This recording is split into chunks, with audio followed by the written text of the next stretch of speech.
My philosophy has always been, by the way, I haven't shared this yet, give back more than you gain. That can be in money, it can be in time, it can be in anything. Then I'm gonna play my own game. So that's where Meester Estate was born. Okay. And also to protect that Meester Estate, which is, Meester stands for master. Okay. So our philosophy is to be master in property, master in service, master in everything we do. I spot a good deal by looking and researching obviously on the agency portals, but also going there physically. Yeah. So I can tell just right now by driving through New Golden Mile, yeah. Okay, what is this going to be like trajectory like in the next 1 or 2, 3 years? I look at the data, I look at what like it's being rented out for right now, and I know that right now, like even the area where I live is like 8% already up within like a year, as to maybe 1% here. Yeah. So from an investment point of view, that's already super interesting. Welcome to the game plan. Today we have Jesse Meester on. Jesse, how you feeling today? How you doing? Very good. I couldn't be better. Look at where I am. Villa Lipset. Exactly, and it's been an amazing month. So Jesse was a speaker at the Hybrid Entrepreneur Summit, and I was so impressed at your talk. You know, that was the first time I really heard you be a professional, tell your story, and public speak as well, and you're very good, okay? But I want to know a little bit of backstory about you. I want to know the genesis of Jesse Meester. How am I saying that? Meester, Meister? Meester, Meister, whatever you Meester, want. Meister. I want to know the backstory. So you're from the Netherlands. What was it like growing up in the Netherlands? So I actually was, as a young Jesse, I was always like impressed by the military. I was like basically in a family that was very like locked in the matrix, if you will. Like they wanted me to go study. They wanted me to follow the traditional path, which is what my family did. Yeah. In fact, most of my family were academics, like they were philosophers, like they wrote books, but nobody was really an entrepreneur. So I didn't really understand that yet, that playing field that I later discovered. So when I was young, I was like, I saw these military ads and I was like, I want to be part of the best. How do I fulfill my masculine purpose? And I thought, okay, well, what is the modern day warrior? It's a soldier. Yeah. So I actually pursued my entire childhood towards becoming a soldier, but not just a soldier, but like I was like, okay, military police or elite forces, that kind of stuff. Yeah. So that was kind of like the trajectory for like me as a young guy up until 17, and then when I did hit 17, I think after my high school graduation, I went straight into it. So I left home at like 17. Yeah. And I haven't been back home since. It's a long time. And it was quite disturbing as well for me that time, because there like I got a small military salary, of course, and that went completely to rent to a place that I never was. So there was a part of me that was like, hey, why can I not live at home? And later on, I was actually mad at my mom and my stepdad at that time, because I wanted to have some kind of safety net, some kind of security, and they didn't have none. So it was almost like, you know, the Spartanic like idea of, here, go into the wild, go into explore, you know, fall and attack. And I later on understood that, because it made the man that I am, and it generated complete responsibility for my life. But yeah, it was there in the military, being the agent of the Matrix, where I discovered, hey, wait, I'm not serving my country here. Yeah, you're being a pawn. Exactly, right? So I woke up rather quickly, and I discovered that there was so much more to life, and that this wasn't it for me. However, the discipline and the brotherhood that I've never experienced anything like it after that was something that I always respect and admire in the veterans. You know, like everything about that I love and I hold dearly. But so when I was 20, that's where it started. Yeah. I was like, okay, I need to do something for myself, whatever that's going to be. All I knew was training, fitness, and discipline. Nice. Okay, so those two ingredients led to me just doing one-on-one personal training. Awesome, awesome. Yeah. You know, this is actually very similar to my story, okay? No, people don't notice about me, but I actually pretty much was this close to joining the Irish Army. Okay, my dad was in the army for his whole life. He traveled, served in Iran, Iraq, Somalia, Baghdad, with the United Nations, and also the Irish Army. and he loved it. It was the best thing he ever did in his life. He says he actually regrets leaving as he was extremely high up. But I went to join the Irish Army. Yeah. I passed all the aptitude tests. I got the best fitness test. I'm not even just saying that, like, for real. But my school results I was terrible at school. My school results were too low that the Army couldn't send me to college if I joined. So they couldn't accept me. So I didn't get in. But how different would my life would have been if I joined the Army? Like, who knows what I would have been doing? It's crazy. But You would have probably left. yeah, you know what? 1 or 2 years in. Yeah, exactly. You know, who knows? But it's so similar to that. That's like more or less the path I went on. So right now we're 20 years old, and you're doing one-on-one personal training. Then what happened? Then what happened was that I was in a gym Yeah. from somebody else, and I was like, okay, this can't be it either. I was like giving, like, what is it, almost half of what I was earning to the gym, and I was doing all the work. I started getting a lot of good feedback from my clients. I was like, because I didn't know how to communicate yet. I was like back in civilization. I was like rough. Like, I can show you a picture. I'm gonna send it to you. I'm a bald, big dude, and I was like, I need to learn how to communicate. I need to learn how to speak to people properly. But it was working for everything else. It was working for my client relationships. Like, they loved it. They loved that. Like, I was an asshole. Yeah. You know, they loved it because Yeah. they were in this bubble of safety and comfort, and I was this guy, ex-military, that was all I knew, that told them to get their ass off the couch. Yeah, well, that's what people pay trainers for, essentially. I think there's like two types of trainers, really. Yeah. There's the kind of like empathetic, which there's no wrong way to do it. Yeah. More empathetic, softer approach. And then there's those like hardcore trainers that are just like, get it done. And, different personalities suit different types of trainers. But, people often sign up for that, It's like they want to like torture themselves, like 50 Shades of Grey just for fitness. Exactly, mate. Yeah. But I started to make some money, and I started to also do, in that time, like, some acting. So I started to discover more of my creative side. And I was like, I want to do everything, whatever is like in me, I want to discover it. I got to try some different shit, and that's what your 20s is for. So it was perfect. Oh, completely. Right? I had no responsibilities yet except my rent back then. And then also I started to collaborate with a gym in a way that I could actually bring my clients and be part owner of the gym. I was like, that was a great opportunity. It was at the beach as well in Netherlands.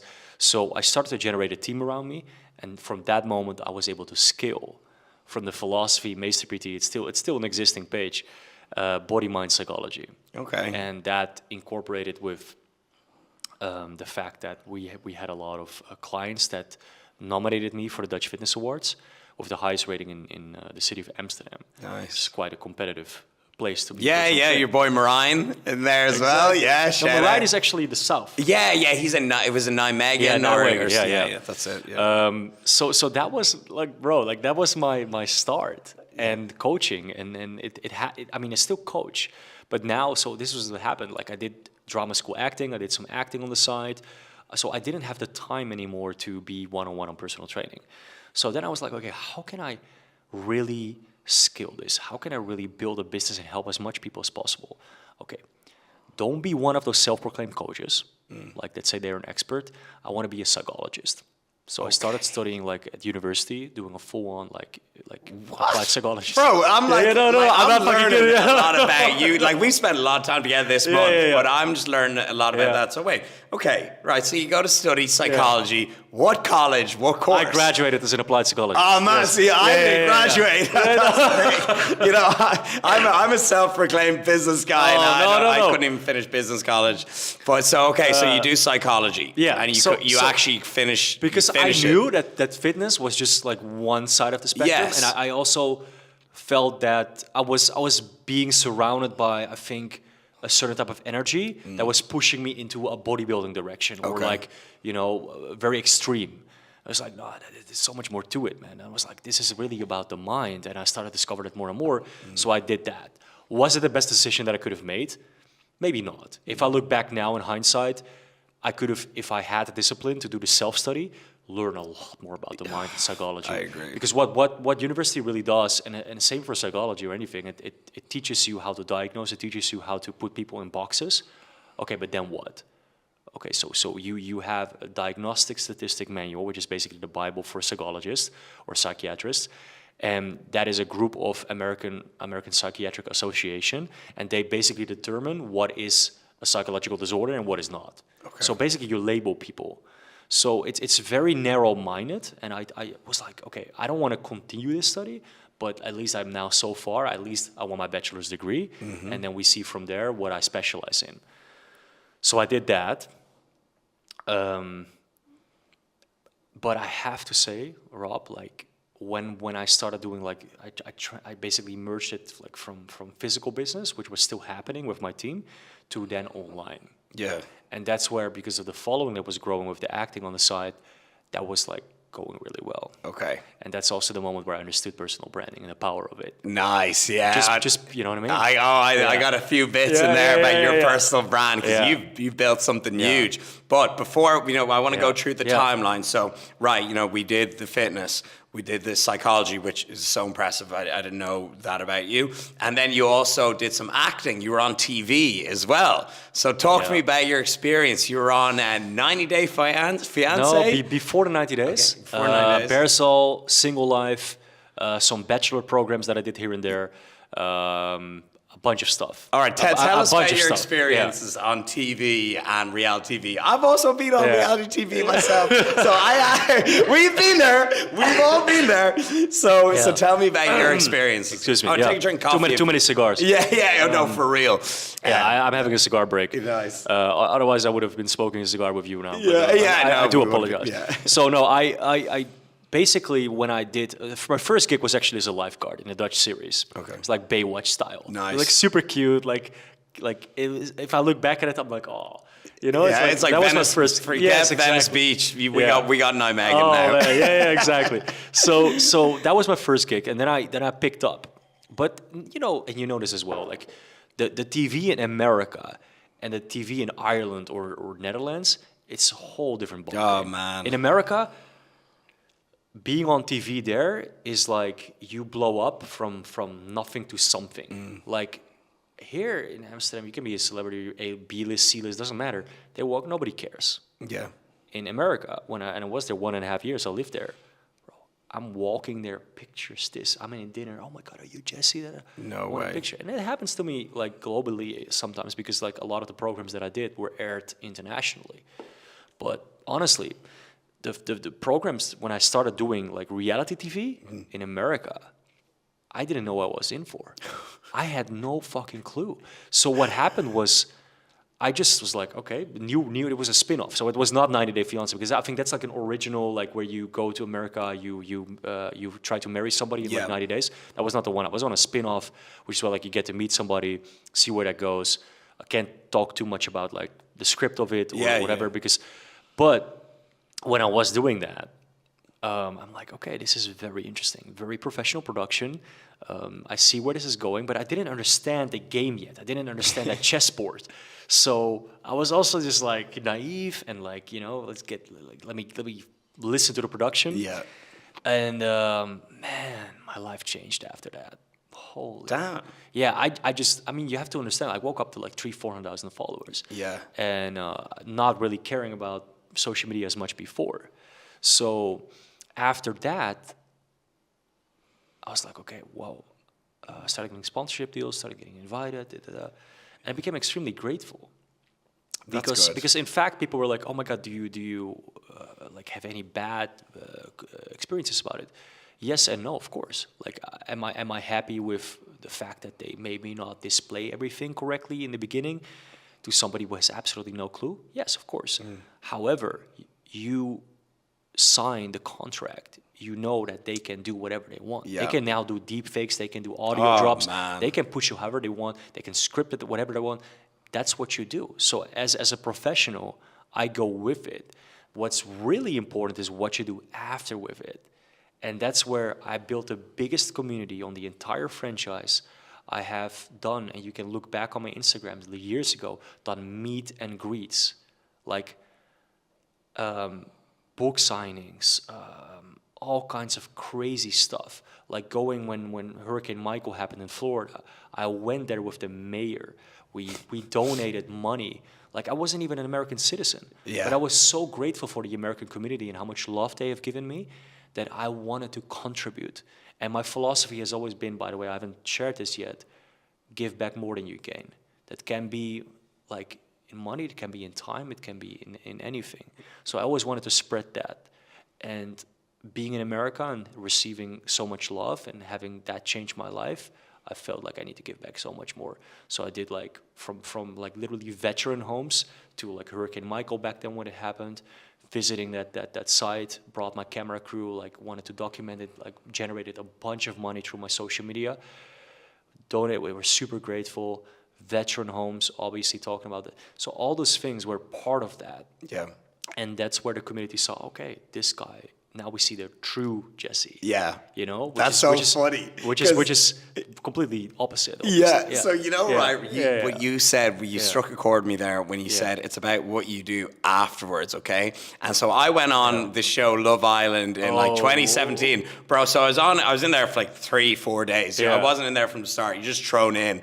And so I was when I was in there, I was really chatty to everyone and I was getting along great. I was still, you know, Anton, he was on it as well. You know, we're friends. Guys that I was on the show went in with. We're all still friends. Got along great. Yeah. But because I didn't go in and cause any drama, like got zero airtime, and so people online start saying, "Oh, Rob is obviously really awkward," or "Rob has no chat." Antisocial. All this. And I was like, "No, I'm just not going in there to go fight with some people that I don't even know, like crazy, okay? That's mad to me." So anyways, I went in there and people, you know, said all this about me and I came out and I was like, what do you mean I got no airtime? Exactly, yeah. But anyways, right, it didn't matter because I already had a good brand before that. And then I made a YouTube video being like the truth behind Love Island and like 10 facts about Love Island.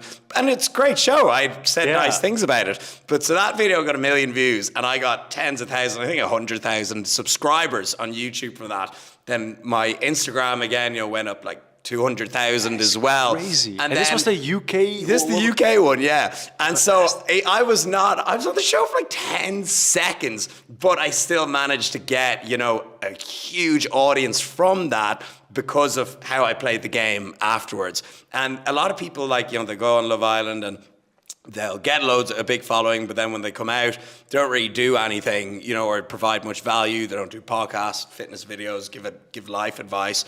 So their audience goes. Yeah. But my audience has continued to grow. So again, not from the show, not from TV, what you do afterwards. So I found that quite interesting, what you said there. Yeah, exactly. You got to play the game. You got to have integrity. You got to come out. Yeah. If you go do a show, you got to come out afterwards, not just promote any old shit. Just maybe even don't promote anything. Just, you know, talk about what you're passionate about and pretty much essentially start a blog or a vlog, whatever. Yeah. So it's very interesting that you said that. And you know what? When you actually search your name up, it says philanthropist. I love that. So yeah, I'm like, I mean, they're not wrong. Yeah. I know, you really did it. Yes. Yeah. So tell me, so we have the reality TV show. You finished that. Shows. Okay. So what period of this in your life? Because shows obviously a few years. So, I mean, this is the thing. Like, my last show was actually 3 years ago. Yeah. And now they still ask me till this day for all kinds of shows. Bachelor, Love Island. Yeah. Literally every year they ask me for Love Island. Yeah, because there's a good few different ones now, you know. Yeah. Like, and I, to be honest, Rob, right now my brand is so big. I'm now a little bit more selective. Yes, of course. You know, now roles have turned. Yep. Now, now they're asking you. And they need me. Yeah. So it's a little bit different conversation we're having. Yeah. So I'm a little bit more selective because right now we're actually, and I can't display which network this is, but we're in conversations about like what we can show and what not. Because obviously here we do real estate, we do a lot of great things. I want to share the connections to people, you know, what we do, but they don't want to show that. No. They want to show who is he dating. Let's connect with this say? girl. Yes. What did you say? You talking exactly. shit? Drama. Oh, man. And I don't, you know what I mean? Yeah. So Is that not something? That's not something you want to Yeah. like tarnish your name with, really. So yeah, I completely understand. But yeah, you've got a serious life set up here now in Marbella. First of all, how did you end up in Marbella? I always find this interesting because it's the most international community ever. Like everyone, you know, you're from Netherlands, I'm from Ireland. Like, you know, there's always such a mix Yeah. of people. You know, Elliot, who you just did a podcast with from the UK. How did you end up here? So 3 years ago, so yeah, going back to the story. So I did also e-commerce, traveled to 72 countries, shared with my following as well, like how I did that. And then I came here. And I was like, okay, I'm quite tired because you get to a point of saturation, right? You're like, okay, traveling, whatever. I want to settle down somewhere now where I feel that I'm on vacation, but still have like the idea where I can raise a family or live or be permanent for a longer time. So I came here, actually, Puente Romano. I remember I still saw the picture as a memory just now. The guy awaits me at the airport, Puente Romano, Jesse Meester. So nice. I'm like, I remember that face. Yeah. And that was the first guy I saw, and I came there, and I stayed there. I extended my stay a lot in Puente Romano, Nobu. Yeah. And I was like, God, I love this place. Yeah. I got to discover it. I started researching it. I started like understanding more about it. And then for those past 3 years, it's like, I think now like 1 year I've been here permanent. Yeah. Took over Marbella. Yeah, you did. And we saw we conquered. Bro, you got like offices here, houses here. It's been quite incredible. Yeah. But you know what I saw rather quickly is that the circle that you have, and to really trust in my intuition and my people that I already know, and you know, we have a lot of mutual friends. Yeah. Within the circle that we operate in, it's like, oh yeah, you know, yeah, we're all so connected. Yeah. But what we have to not forget is that circle, when you're around it, seems like everybody or more people can be like that, but it's extremely small, and it's a very small group. So when you look outside of that, you have to be extremely careful because there's a lot of people that just want to take here and use you and leverage. And it happened to me in the beginning. Fell flat on my face a couple times,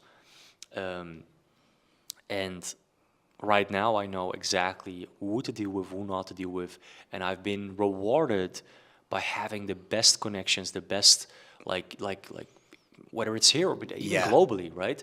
So and it goes back really like 9 years ago where it started. Yeah, you know. So Mike is an example. One of my best friends lives like right above Mike. Yeah, in Dubai. You know, like yeah. And I'm like, bro, we spoke like 9 years ago already, like on the same stage. Dude. You know, so like, and I'm like, the circle is so small. And sometimes the circle around the world is actually quite small. Like, there's only like, the world is so connected nowadays, and that like the people, you kind of meet people around the globe. You know, there's even like a crowd that goes from Dubai to Marbella to Miami and everything, you know, around to London. It's kind of like, you know, it's a very 100%. Small group of people, man. Yeah. It's crazy, Yeah. So for me, when I came here, I was like, okay, I'm now gonna discover the market here. Yeah. Because one thing I've always done consistent, I bought my first apartment in Amsterdam at 23. Okay. And that was always my consistent, like even when I was in a relationship, I think I haven't told this actually live yet, but one of my relationships took all my time, all my energy, all my effort. And I was living off rental income of my properties. So one of my most sustainable like assets were always my properties, my assets. And so I was like, okay, why do I not get into real estate like full time? Yeah. Especially in the market here where it's like thriving. It's crazy, yeah. I saw that you're working with different agencies, I want you to mention any names, that it was not quite professional. And they didn't have your best interest per se. They had the interest of themselves and their commission. Yep. And here I am, not needing anything but the fact that we have our own team, our own in-house professionals that want the best for the clients, and therefore they will continue to work with us. So that's how I came here, and I saw the opportunity working with different agencies. I was like, you know, this is not what I want, this is not what I want, this is not what I've been looking for. And then I saw something off market, understood the game, and fell flat on my face, also collaborating with an agency before that was basically leveraging my leads and my network and not really giving me anything. But the promises were huge. Oh, we're going to give you this, we're going to do this for you. But like, you always have to like back that up, and I didn't see that. But then I understood, people were like, hey, Jess, this is Marbella, this is a Wild West. Yeah. So once I knew that, I was like, all right, Yeah, then I'm gonna play my own game. So that's where Meester Estate was born. Okay. And so also to protect that Meester Estate, which is Meester stands for master. Okay. So our philosophy is to be master in property, master in service, master in everything we do. Okay, awesome. And so yeah. wait, what was the first kind of move? Like, well, let's say I want to set up Lipset Estate. I want Yeah. to set up Villa Lipset Villas. Okay. Yeah. What's the first thing you do? And then once you get it up and running, like what's the cash flow like? Where is it coming from? Is it coming from like sales, rentals? Tell me how owning a property business works. So the biggest right here is like commissions on sales. Okay. So you if let's say you have Villa Lipset, you have basically, I mean, you own it, but let's say you don't own it, you have 5% commission if you represent the buyer and the seller. So Yep. that's average. So like if you here, let's say I have the listing, but you have the buyer, we split 2.5%. I believe in the UK, I think the highest that they give is even 2%. So that's like huge, Yeah. right? So even if you come, and that's where we are strong in, because we have the biggest brand here. So we have already the buyers. So we have the entire, because we have the agency portals, we have access to everything. So then it becomes a very interesting game, because then if we do have exclusive listings and we get always 5%. Okay. We control the entire game. So 5% of like, let's say Of you like a sell million yeah, or, yeah. a couple million villa. Like So now, like as an example, we have a villa in Nueva Andalusia, Yeah. 2 million. Okay. So that's not, I mean, I think not our client. So we split it with the agent, and it's going to be 2.5% for us, which is like 50,000, and 2.5% for the other one, with 50,000. Nice. So that's like. That's how the money hits the account. Yeah, that's how the money Okay. hits the account. Okay, nice. So imagine if you do 2, 3, 4, you know, like it adds up quick. Yeah. There's people here living here that do 1 or 2 sales a year, and they're good. I've met them down in Puerto Romano. Bro, I honestly think I'm not even just saying this. Yeah. I have such an interest for property. Yeah. Like, and I'm learning, obviously I learned just so much about Yeah. it this year with buying and renovating a villa. Like first time, bought it at 29. Yeah. You know, buys a villa at 29 Marbella and renovates it. You know, you learn a lot. But yeah, there's people like who are living off that, and Yeah. I would do it myself. You know, I would, You are doing it. Yeah, You yes, I am doing it, understood yeah. it quite early though. Yeah. Because most people, like even myself, when I came here, it was like it's weird. It's like Yeah. wild. Yeah. You know, so people are making mistakes. They're like, oh yeah, no, that sounds amazing. They're going with this agent, like, you know, but you really have to do your own research so much so that you know where the opportunity is. Right now, you mentioned New Golden Mile. Yeah. 100%. Yeah, Benavis, the If you Lamborghini just drive villas. there, yes. Look there, what they're building. You can just imagine already. Marbella is full. Marbella is saturated. Yeah. Look at the New Golden Mile. Look what they're building. Look like Nido. Oh yeah, that's what I always do. Oh, the Pasha in Laguna Beach. You just look at like all these trendy places coming up. You see the construction, you see the cranes, and so is that how you spot a good deal, or how do you spot a good deal in property? I spot a good deal by looking and researching, obviously, on the agency portals, but also going there physically. Yeah. So I can tell just right now by driving through New Golden Mile. Yeah. Okay, what is this going to be like trajectory like in the next 1 or 2, 3 years? I look at the data, I look at what like it's being rented out for right now, and I know that right now like even the area where I live is like 8% already up within like a year, as to maybe 1% here. Yeah. So from an investment point of view, that's already super interesting. Then if you look at like, I have some people from the UK come over, and they're like, wait, 6,000 a week for a 4-bedroom? Like, yeah, that's what you can realistically ask in the summer. I've gotten some quotes for this place. It's like, 30, 35 a month, grand. It's crazy. I'm like, fitness goes to shit. I can just turn this into like a hotel, Airbnb. Exactly. It's nuts. Nuts. What has your journey of self-discovery been like since moving to Marbella and in recent years? For example, I think you're quite a spiritual guy. I saw you recently did Ramadan, if I'm correct. Yeah. Tell me a little bit about that. I want to know more. So, actually the best relationships I had in these 9 years were always with Muslim women. Okay. By the way, I just want to have to say that. I'm going to come back to that. Yeah, Go on, we'll go back to yeah, that. We'll go back to that.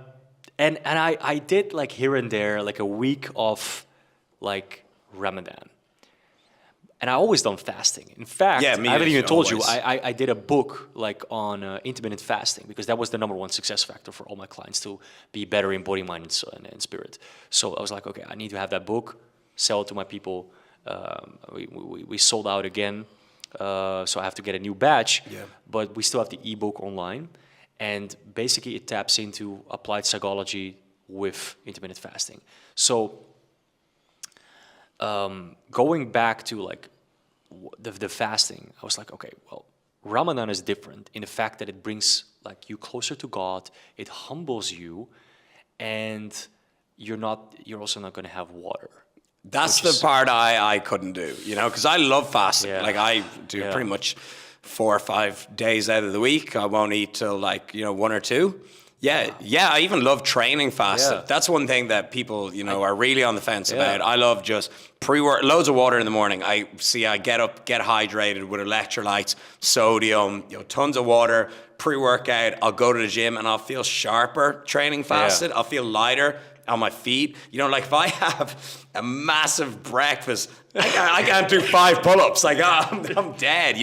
I'm falling asleep. But if I train fasted, and especially if I drink coffee before? Like, yeah, coffee and so pre-workout. let's tap into that real quick. Like, Yeah. So you drink like 3-4 cups, right? Before in the morning. I was like, oh fuck. I know. Yeah, I'm not a guy that also drinks coffee like me. Thank you. Like, Yeah. honestly, people are like, caffeine detox. Yeah, I'm yeah. like, nah, I've tried it. It ain't happening. No. But one thing I do is I cut off my caffeine intake completely after I work out. So I usually work out about like 10, half 10 a.m.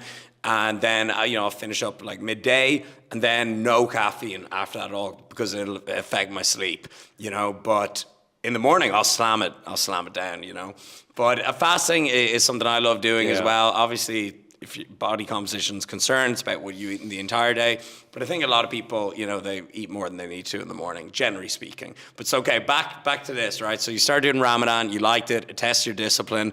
The water, I couldn't get over that. Yeah. So you are allowed to, when your mouth is dry, to do like you flush your mouth. Okay. And there comes a point. The first week is the hardest. Yeah. You feel like absolute shit. I couldn't focus. I couldn't get work done. And there was a part where it was like, okay, do I really going to continue this? Because I can't get shit done. I'm not focused. I'm not sharp. I'm not thinking straight. But then I'm like, I've committed to this. I have to do it.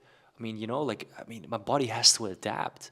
Our body is so intelligent. Our mind is so like, we can do this. So once you get through past that first week, and you also refrain from like any sexual like activity. Really? I didn't know that. Yes, like it's a complete. That's what it's like so different from regular fasting, because you really fast from everything. Yeah. Like indulgements and you connect more with God. You pray more.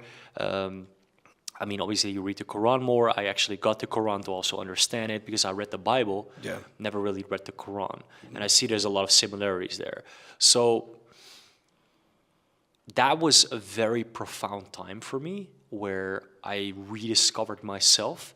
I did a lot of stuff. I did ayahuasca, I did the toad, because I really believe in the realms of our human potential. You want to discover everything where you can excel in. That's why, by the way, I love Limitless so much, because they're really helping with that as well.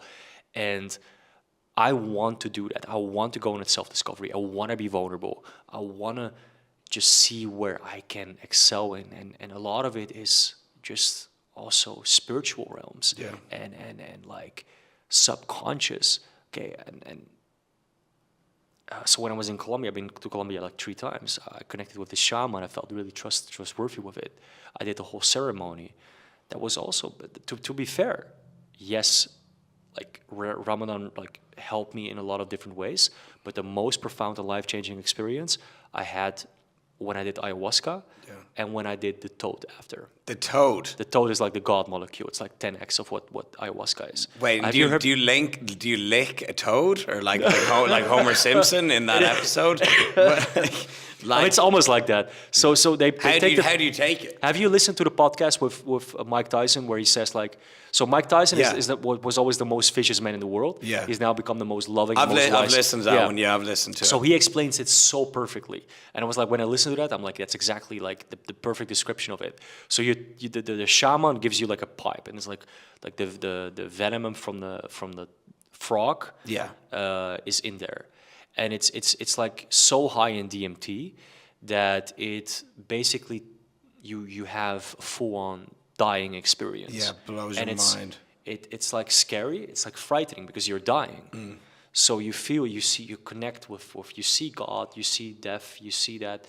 But then, and I think you can relate, we as like high performers, we want to be always in control. Yeah, oh man, We wanna, that's something I need to work on a little bit. So Just when go you flow. let go of that control, you're like, holy fuck, your ego drops, everything doesn't matter anymore, but just like, so, and I saw my whole like past life, I saw me being born, I saw everything. I was like, how can this be even possible? Yeah. But it is. So it is out there, and you're only, I mean, you can argue that you can do 20 years of meditation, and I know some people that can tap into their natural sources. Okay, well done. It takes I'm 20 glad- years. I'm glad you reached nirvana, and I'm glad you Yeah. can tap into that naturally. But for me, it helped me to rediscover myself, my potential, but also understand what truly matters and who I am and where I come from and the people that are already out there, including my best friend who passed away in his 30s. Wow.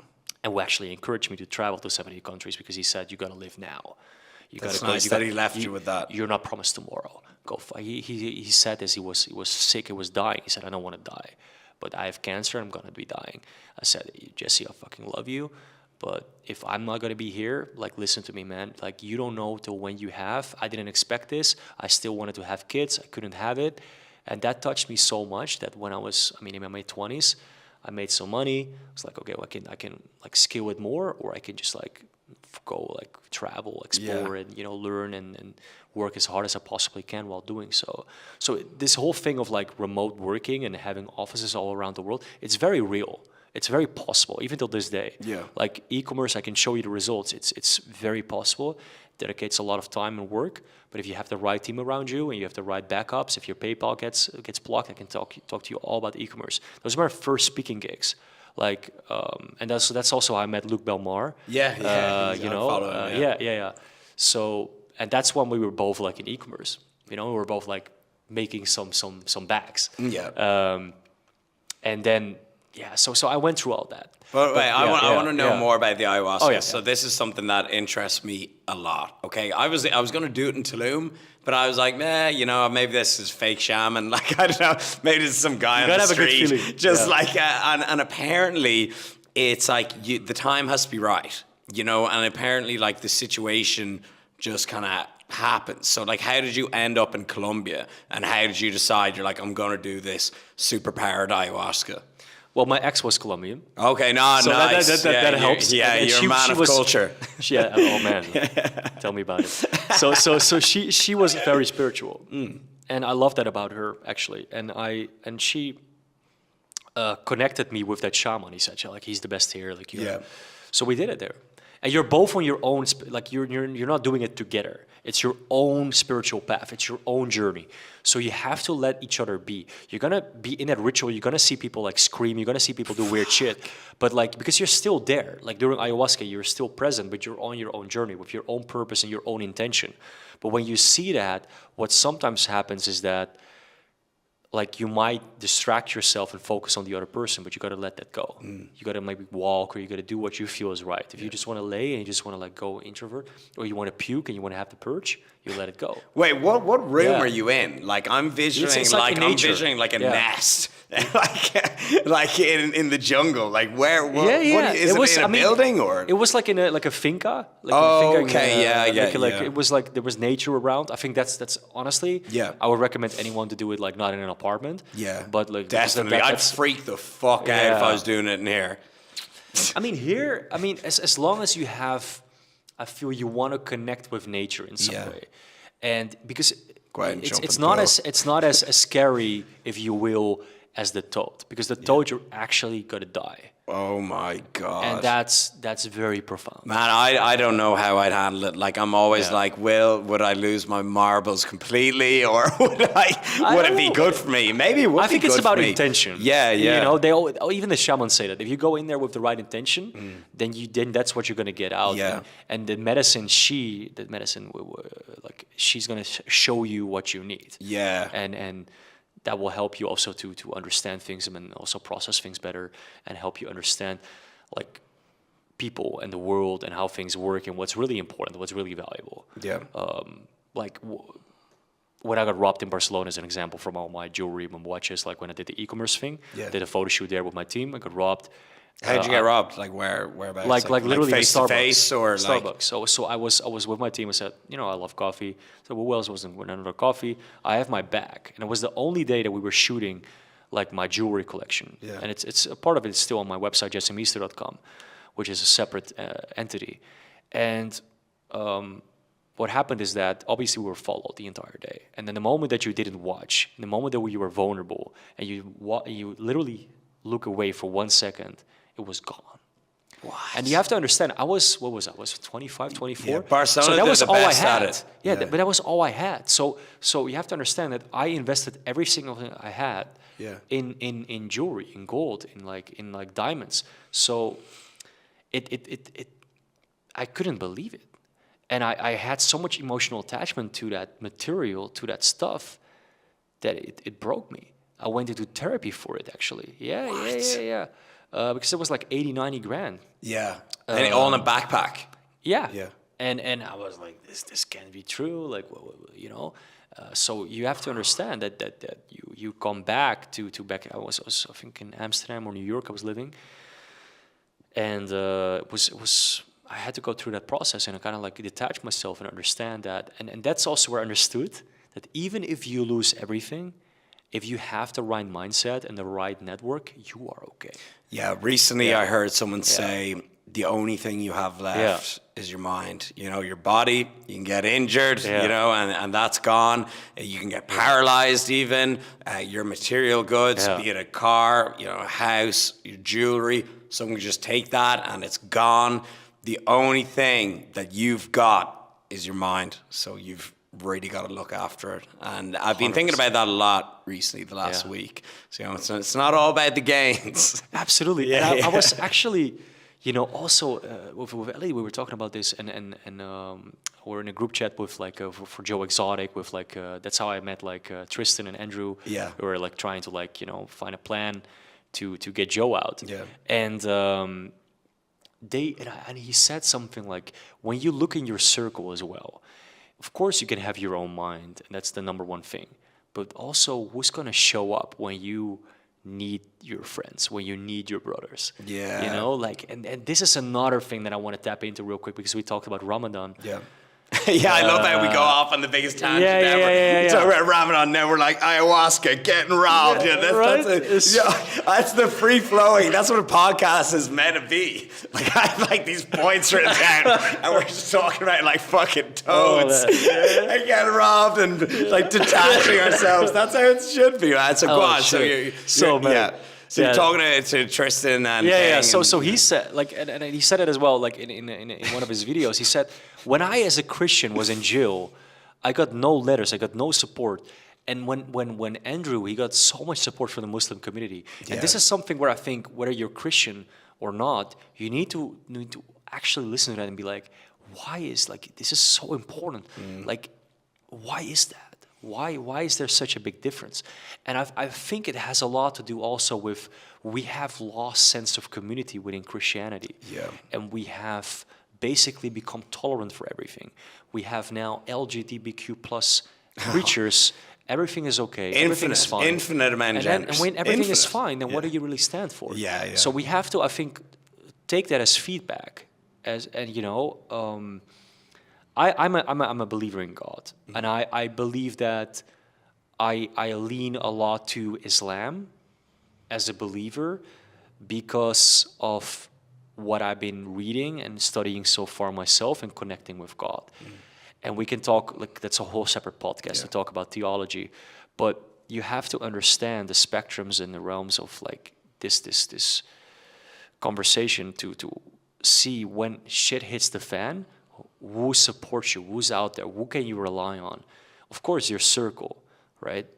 And that really touched me because they've been there for like, I think 92 days. I mean, now the case has been public. Yeah.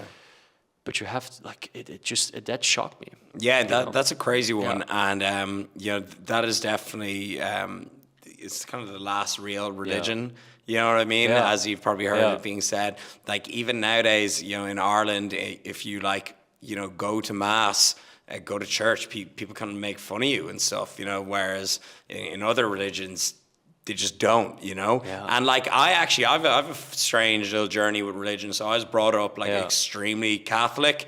Like Ireland is still a very Catholic country. Went to church, mass every Sunday for like pretty much my whole life up until I was like 18, and then started going to college and going out a little bit more, and then let it slip, and then I actually became like, I guess, atheist, agnostic for a little while. I was like, there's no higher power, there's nothing going on. And then in recent years, I've kind of actually came back to it. And now I would call myself a Catholic, and I have Catholic beliefs. Obviously, I pray often, but like, I don't go to church a ton. But it's funny how I've came back to it. I think you kind of mature a little bit and you think, maybe there is more to it. Maybe there's a higher power. And even if there's not, maybe it's nice to have these beliefs, and they're a pretty good set of rules to live by anyways. Well, so what would you class yourself as? Would you be Catholic, Christian, Muslim? What would you be? I think I'm more leaning towards Muslim right now. Yeah. But obviously, like I've been Christian for all this time, and I think what's really important if you are a believer or not, and what it comes down to, we believe in the same God. There's only one God, really. So the only difference is that with Christianity or Catholic, you talk about the Trinity, like the Holy Ghost, the Holy Spirit, Jesus, and God. And I believe that yes, Jesus was a prophet. I think that has been clear in the Bible and the Quran, but also like, is he God? Are we God? I think God resides in us, yes, and therefore we can be classified as God, right? Because we are children of God. If you talk about it like that, so that kind of makes sense. However, there is only one God, and I do believe that when you say maybe there has to be not just a fear, but also a deeper understanding that there are certain things that can be explained that have a higher power to it, that when you pray, things start to move, things start to happen. And I think that when you like when I did the Toad, it was 100% confirmation for me. Wow. Because you meet that when you so I do truly believe that when you die, you're going to have I think this is a test. This small period that we have here is a test. God is always watching. Whatever you do with your time, whatever you choose to make happen or not, is up to you. But God will hold you accountable for your actions at some point. Nice. And I mean, if that I know.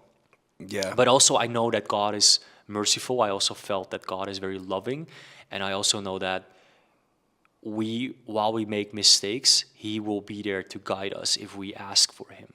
I felt that many times because, and you notice as well, the bigger you become, or the more powerful, the more influential, the more attacks you will receive. Yeah, all levels of the matrix. Yeah, exactly, right. Yeah. So this is another thing, like where security. The IRS. God damn. I didn't want to even give them credit.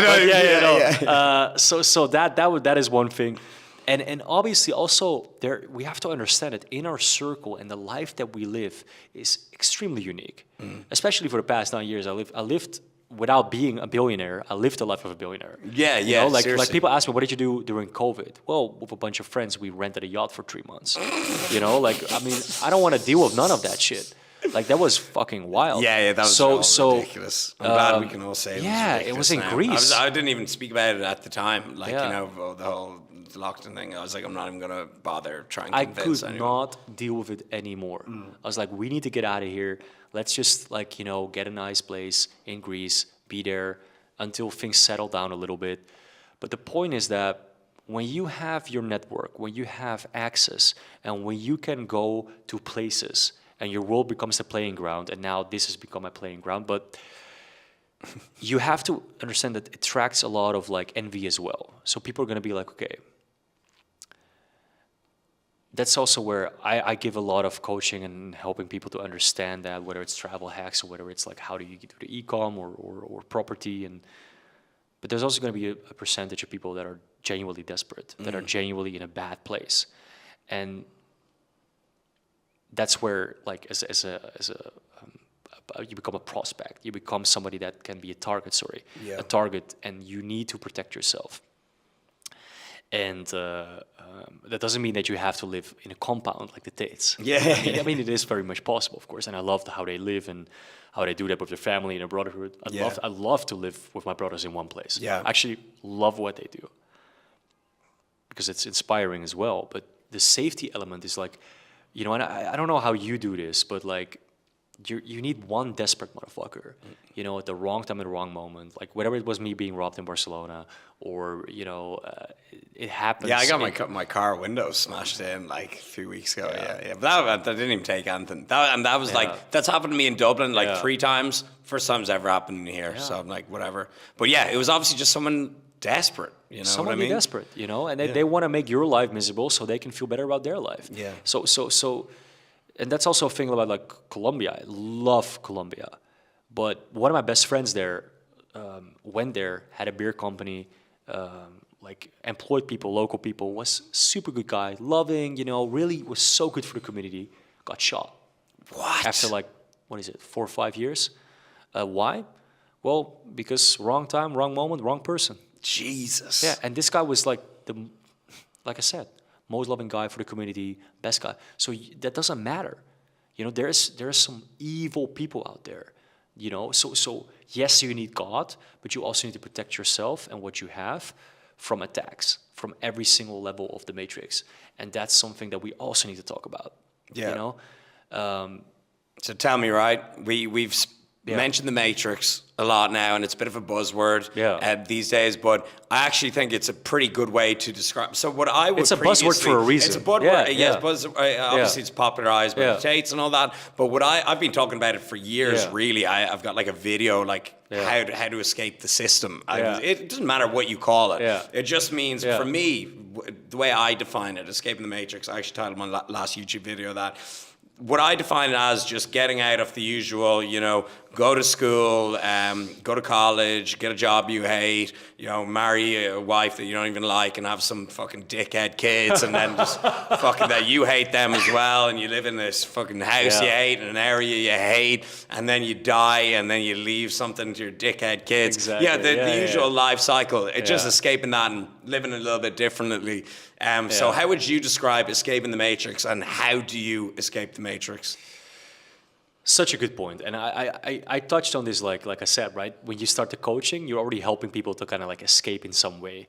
You want them to understand the truth. Like I had a private members group talking just about this. Like from tap water to what you eat, what's happening to your food, like all these lies about not avoiding the sun. You know. Oh man, they're crazy. Bro, by the way, it's filtered water. I got it installed into the house. But the sun one's nuts, man. Like I get sun every day. I feel energized from it. But go on. Anyways. In the morning. Right? Get 10 minutes. Get 10 minutes. We live here in Costa del Sol. Yeah. You know, the first thing I do in the morning, I have my water, of course. Then I have my coffee. I do that, my breathing, and I'm ready. Yeah. So the point is obviously like you don't get burned and everything, but like it's just these things that we're being told. You have to question everything. And that's the first step to escape the matrix, if you will, right? The system. So once you start to question everything and you start to research and you start to like understand things better, it can do 2 things. It can overwhelm you, or it can be like, hey, I need to change something. Yeah. And when you're like, I need to change something, you're on the right path. Yeah. And that's where we kind of like help people and guide people as well, because I've been part of the matrix. In fact, I was an agent of the matrix. So I have been defending that very system that I now, you know, try to break free from. And we're always going to be in some way or shape or form attached to it. Let there be no mistake. We have to pay our taxes. We have to do what we have to do. That's just part of it. Yeah. And yes, there is a level where you can be like, and this is where I think what I'm doing in Russia, where I have a plot and I just have a summer home, which is what I want to. That's mad. Which I want to place in Russia. Yeah, That's yeah. Where crazy. I want to be completely like self-sustainable there. Yeah. Like if I, Around the globe. Yeah, that Yeah. was another reason why, Yeah. like, obviously I have an Irish passport and Irish citizenship, but now I also have, a different country, Spain, Yeah. as well, to run off to if all hell breaks loose and Yeah. vice versa. It's actually like not having a few options and kind of like being a global citizen, it's kind of like James Bond. You know what I mean? Like you got a few different things. So Yeah. the way I think there's 3 necessities to getting out of the system, escaping the matrix, if you want to call it that. Okay, right. Okay. 1, I think you need to make money online. Okay. 2, I think you can't be location dependent, so you need to be able to move around the world and travel freely. 3, I think you need a killer network. I think once you got those 3 things right, you're making income online, you can move around, you're not tied to one particular place, and you've got a network all around the world. So if you go to a city, you'll know someone. If you need a favor, you will know someone. I think if you nail those 3 things, you're going to live a nice life of freedom. 100%. I fully agree with that. And I would add to that also study your food, study the and like people ask me like, but how does your routine look like? Well, people know that I am always either in meetings or I'm at events where I connect people or bring people together. So my entire life is now executive decisions, meetings, this, that, even before here, meeting. So then, you have lunch, you have dinner, so I never eat at home. I just don't have the time. Nice. So I eat what I mean? I get fat as Yeah. shit if I just eat No, out constantly. Yeah, really? oh, yeah, I get so fat 'cause I eat so much. So this is the thing. Yeah. Then the question is, okay, what is the best second thing? Okay, so you eat out, you can already ask, hey, can you not use oil when you make my food? Yeah, yeah. Like no, nobody does that. you can eat seed out oil and be healthy. Because they I'm usually just like terrible. seed oil. They use seed oil and Yeah. shit. Like you just say, okay, you have no other oil. Okay, then just without oil. Yeah. Some things like that make a huge difference. You have what is the place called? Organic. Oh yeah, They have an amazing. Yeah, Next to, Marbella is amazing. yeah. I've been eating out every day this Yeah. week, but like it's just also Yeah. delicious. I will eat so much.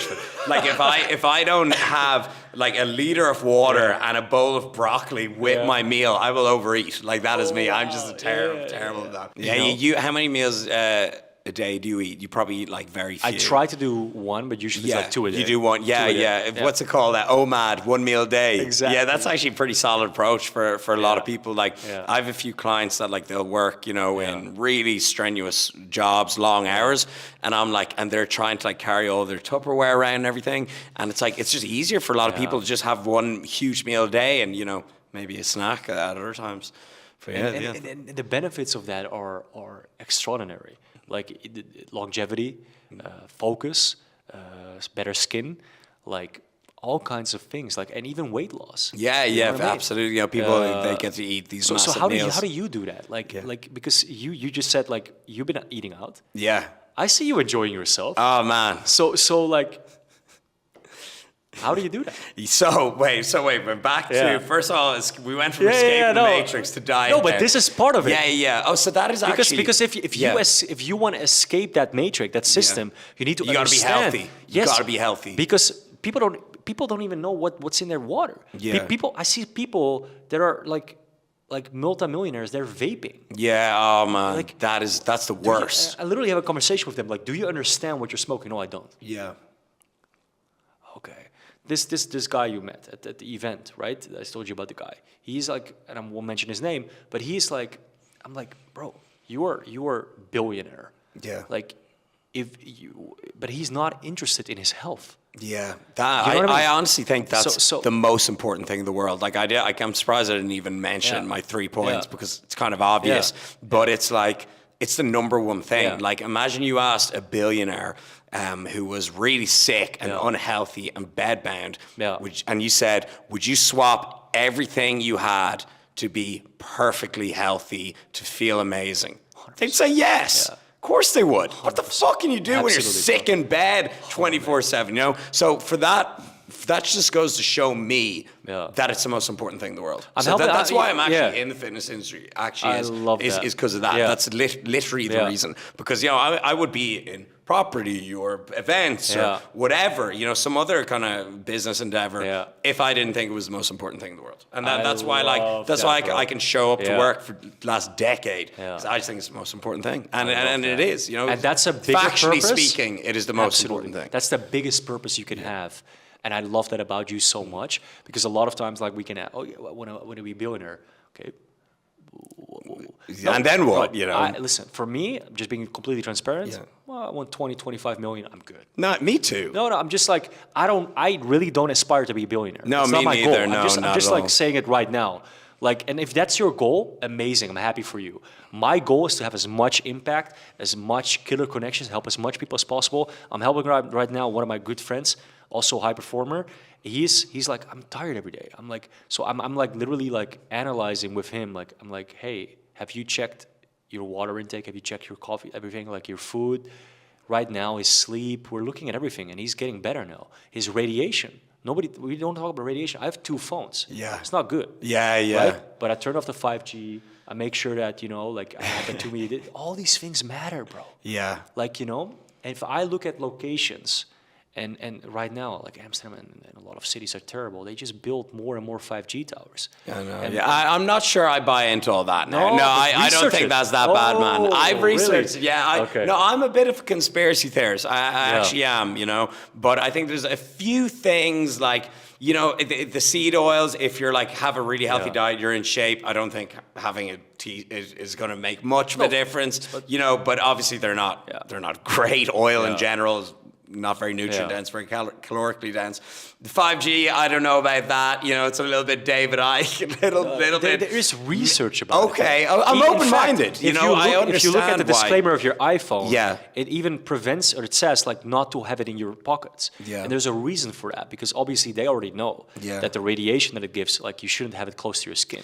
That's Yeah. why people wearing these Apple Watches, they're constantly exposed to that Yeah, I radiation. would not get. I was know? going to get one because fitness and all yeah. that, but I'm like, it would just be too much, like having phone constantly. Like me and Linda do walks without our phones, and I'm like, damn it, it's not tracking my steps. Yeah. But Bro, I have AirPods. yeah. I have AirPods Pro. I love Yeah. them. Yeah. But I know that I have to limit my exposure to it, because I also understand that I share the article actually in my private members group on Telegram, where people read into it and like, okay, this is actually what the frequency is, the data, Yeah.